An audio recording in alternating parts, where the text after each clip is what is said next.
જોડાયા મારું નામ મહેન્દ્ર રેવાવાલા છે।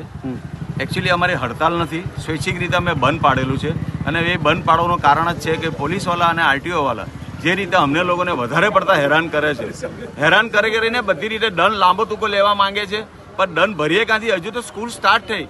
અમારી પાસે અત્યારે જે સમયે કોરોના સમય હતો તે સમયે અમારી ગાડીઓ બંધ થઈ છે। 2 વર્ષ સુધી અમે લોકો જેમ તેમ અમારા ગુજરાન ચલાવેલા છે, એમાં પણ કોઈ સરકારે કે અમને કોઈ સહાય નથી આપી, છતાં પણ અમે લોકો અમારી રીતે મેનેજ કરીને ગાડીઓ મેન્ટેન રાખી છે।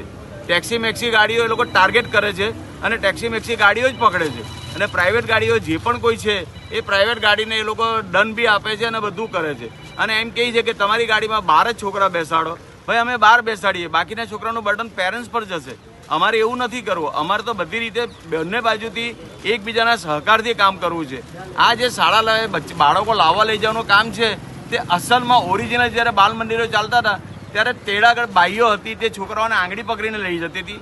હવે આ આજના આધુનિક જમાનામાં અમે લોકો જે સમય જતા ઇલેક્ટ્રોનિક મીડિયા ને આ બધું તો અમે લોકો વાનમાં લાવવા માંડ્યા છોકરાઓ। સુરતની અંદર કેટલી વાહનો છે?